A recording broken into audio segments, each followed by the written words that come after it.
Ay sir, that big question that's hanging over everything right now is actually I don't even know if you think this should be a point of debate pa eh. But you know what happened last year, di ba, sa Senado? Inakyat yung articles of impeachment sa Senado, nag-bounce back sa Kongreso. Yeah. So the question Yeah, now yeah. is, yes sir, but the question now is, I suppose, what would stop that from happening all over again? I know we've heard Tito Soto talk about it already, na gusto niyang The next day siya. action na Convene kaagad. agad. But you know how things are.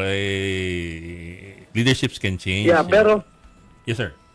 what well I don't know kung bakit wala namang talagang choice yung individual senators not to accept, 'di ba? Parang it's the Senate that shall convene as an impeachment court. I think it's not even a choice whether they want to accept or not to reject the transmittal of the impeachment complaint, kasi sinabi naman, very clear naman na the exclusive power to initiate impeachment process is with the House of Representatives, and the exclusive power to try and decide is the Senate. Ngayon, kung ayaw nung iba ng impeachment process, doon na lang nila i-translate yung boto nila into a no vote, not to convict, pero to make use of their individual decision as a way to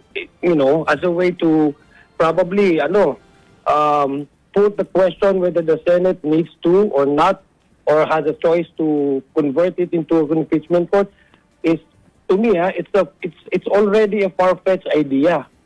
Kasi unang-una, kailangan talaga nilang ang sabi nga ng Constitution, forthwith Yes sir. dapat agaran diba? So, saan doon sa sinabi sa Constitution that gives power to individual senators to put this into a subjective, to put the acceptance of the complaint into a subjective discussion, whether gusto nila o hindi. Ang narinig ko nga, kung hindi daw mananalo yung yes, yung boto to accept, baka hindi daw sila mag-convene. That is a very dangerous way of thinking para sa akin.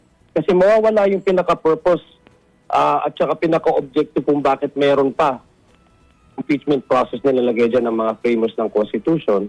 How can we hold these impeachable officers accountable if ganun pala yung magiging sitwasyon na meron silang choice whether to accept or not to accept?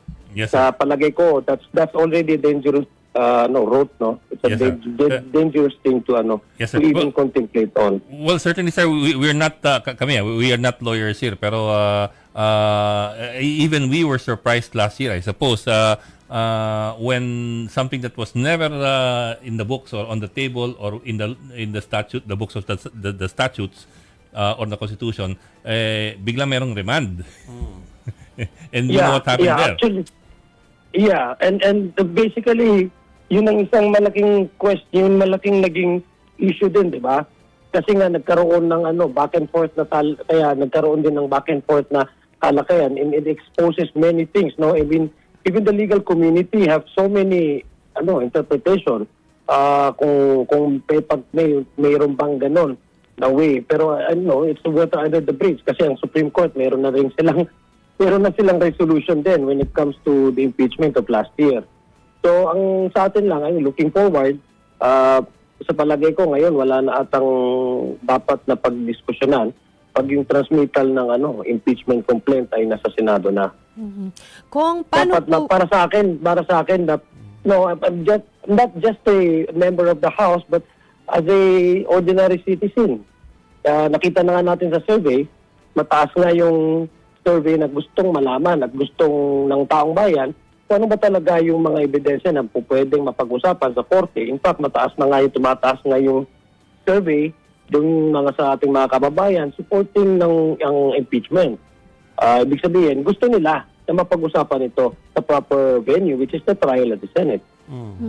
Good evening, Kong. Si Chicky Verhel po ito. Paano po, Kong, kung ano po dapat ang gagawin ng mga mambabatas na gustong sumunod dun sa nakasaad po sa konstitusyon na forthwith, kailangan mag-convene agad, kailangan magkaroon ng trial after, kung sakaling magbobotohan pa sila kung magko-convene ba o hindi?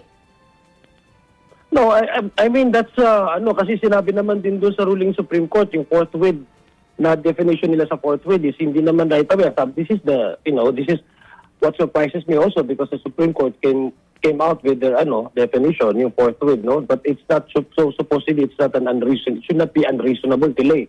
Then, so hindi natin alam kung anong unreasonable delay from that of the not necessarily na immediate. So, titingnan natin kung anong magiging pasya ng Senado dyan, because to me, that would also be a subject for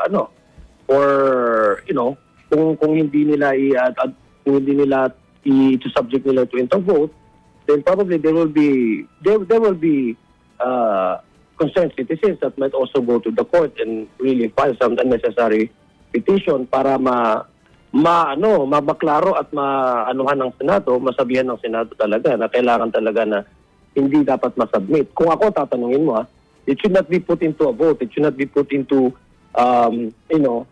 the choice or the discretion of the individual senators whether or not to convert the Senate into an impeachment court once they have already received the transmittal of the complaints, articles of impeachment. Kung maiba lang po ako, no, itong pag-alis ng mga members po ng Lakas CMD po, no, kasi from around 110, tama po ba, ay naging 70 na lang po ang mga miyembro. Ano po ang masasabi po ninyo dito? Meron ba silang mga dahilan na ibinigay? Kasi alam ko ay nagpaalam pa muna sila bago po nag-transfer or nag-jump ship po. Well, individual, naman talaga, may mga individual, mga political dynamics na nakikita na tayo, at saka, it's an individual choice of every members kung saan nila, para sa kanila, ay saan sila lulugar in terms of their political affiliation. What is important is, itong pinag-uusapan natin na impeachment na to, buo yung suporta ng Lakas CMD, buo ang suporta ng Lakas CMD sa mga priority legislation ng ating administration, especially yung mga declare na LEDAC, no, priority. So sa atin naman, yung mga ganitong klaseng paglilipat ay hindi naman ito nangyari ngayon lang, di ba? Nangyayari naman talaga ito kasi we are a multi-party system at hindi sa palagay ko wala namang penalty kung sino yung naglilipat-lipatan sa mga partido. Kaya nga sa amin sa BARM, what we did in the BARM parliament is that we specifically mentioned there in the local government code na pag ikaw lumipat ng partido, you have to have 1-year bar na hindi ka, one term, na hindi ka po pwedeng tumakbo in order to discourage yung sinasabi nating lipatan ng partido. But in the national scene, wala naman tayong ganung batas. So, it will not prevent anybody from moving from one party to another. At saka, ito yung nakikita natin na trend, no? Every time na nagkakaroon ng mga midterm elections, malapit na yung mga presidential elections. So, nagkakaroon ng realignments. Okay. Parang connected yung tanong ko doon sa tanong ni Chiki Kong Adjong, tukol dun sa, alam natin na sa Lunes pa naman talaga tatalakayin to sa plenaryo, sa hapon I believe alas 10 ng hapon. Pero syempre ngayon tayo na papasok sa weekend, mga 2-3 days before tayo magkita-kita ulit sa babang kapulungan for that actual vote. Tingin niyo ba magiging busy itong weekend na to para sa mga kongresista para pag-usapan yung pwedeng mga scenario this coming Monday? Alam ko may substantial number of Okay. na-secured na na-secured na yung votes, no? May substantial number to back up not only yung mga it's far beyond I think it's bigger than 180 as we initially anticipated. So ako tinitingnan ko one day lang itong one day lang ang guguhulin nating araw para doon sa botohan at saka yung discussion kasi ilang lang naman na magtatanong diyan magtatanong naman diyan sa interpellation ay yung mga known na mga allies ng nila ilan lang naman sila allies ni Vice President at naturally pagbibigyan sila. Saka may maximum naman din yung time kung paano sila or bibigyan sila ng time kung paano nila ilalapag yung kanilang mga tanong, which is kung di ako nagkakamali 30 minutes lang, no? Allotted time for each individual members who will be interpolating the sponsor of committee report. So, para sa akin, ilan lang sila. So, baka isang araw matatapos na yan at ma-approve na yung committee, yung resolution with the attachment yung reconciled na Sabalya at saka yung isang complaint para ma-transmit na ito sa Senado forthwith. In fact, sir, some would even say nga that it's already a foregone conclusion because, realistically, kasi dun sa Justice Committee pa lang, 55 na, and you're only trying to hit at a minimum 106. So, Yes, kailangan ng 51 votes. Yeah. So, ang sabi ko, sa last na bilangan, I think last 2 days ago, nag-hit na siya ng mga 180, so 180 plus. So ngayon, umabot na siya ng 200. Hindi ko lang alam kung ano yung plus dun sa 200. Pero umabot na siya sa 200. So we're looking at probably on Monday, we're looking at either between 230 to 240 or 50 na votes. So more or less, yun ang lalabas. Sir, if I may, kasi we have also seen the numbers, the survey numbers of actually, I think almost all the survey firms. The vice president's approval numbers are really up in Mindanao. More than in any of the other island groups. Yes. I'm wondering if if the congressmen from Mindanao are feeling any pressure from the constituencies, given that fact nga na the bulk talaga of the support going to VP Sara is coming from Mindanao. Well, I would not deny. Talagang malakas yung pressure kasi syempre Mindanao kasi known to be a solid base, di ba? Ng mga Duterte. So, nagmamatter talaga ito sa mga individual representatives coming from Mindanao. Meron akong mga kilala, mga ilan nilang din na talagang nagkakaroon sila ng kumbaga binuway nila between yung ebidensya na nakita nila versus that of the pressure from the ground, from the district. So titingnan natin kasi ang Mindanao vote, hindi mo talaga yan masusolid na yes vote.